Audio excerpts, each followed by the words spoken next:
CISFിന്റെ ആദ്യ വനിതാ മേധാവിയായി നിന സിംഗ്. രാജസ്ഥാൻ കേഡറിലെ 1989 ബാച്ച് IPS ഓഫീസറാണ്. അടുത്ത വർഷം ജൂലൈ 31 വിരമിക്കുന്നത് വരെ തലപ്പത്ത് തുടരാം. നിതിൻ അംബുജൻ ചേർന്നു.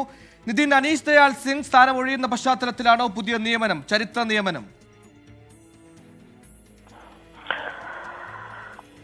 Suhail, 1989 batch Rajasthan cadre IPS ഉദ്യോഗസ്ഥയാണ് നീന സിംഗ്. എന്തായാലും ഒരു ചരിത്ര നിയമനമാണ്. കാരണം CISF DGI നീന സിംഗിനെ നിയമിക്കുമ്പോൾ ആദ്യ ഒരു വനിതാ ഉദ്യോഗസ്ഥയാണ് ഈ ഒരു പദവിയിലെത്തുന്നത്.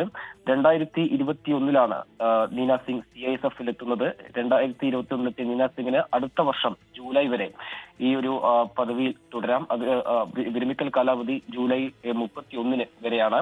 എന്തായാലും ആ ഒരു കാലാവധി വരെ ഈ പദവിയിൽ തുടരാൻ കഴിയും. എന്തായാലും ഒരു പ്രധാനപ്പെട്ട ഒരു നിയമനം തന്നെയാണ് ഇപ്പോൾ നടത്തിയിരിക്കുന്നത്. മാത്രമല്ല, നീന സിംഗിനെ കൂടാതെ അനീഷ് ദയാൽ സിംഗിനെ CRPFന്റെ മേധാവിയായും അതോടൊപ്പം തന്നെ രാകേഷ് ഗൊത്താസറയെ ITBPയുടെ മേധാവിയായും നിയമിച്ചിട്ടുണ്ട്. പേഴ്സണൽ മന്ത്രാലയം ഇതുമായി ബന്ധപ്പെട്ട് നിയമന ഉത്തരവ് ഇറക്കിയിരിക്കുകയാണ്.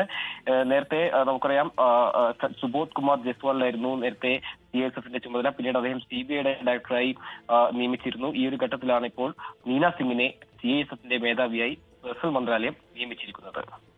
ശരി, അനീഷ് ദയാൽ സിംഗിനായിരുന്നു ഇതുവരെ CISFന്റെ അധിക ചുമതല ഉണ്ടായത്. ഒരു ചരിത്ര മാറ്റത്തിലേക്ക് CISF ഒരുങ്ങുന്നു. ആദ്യ വനിതാ മേധാവി.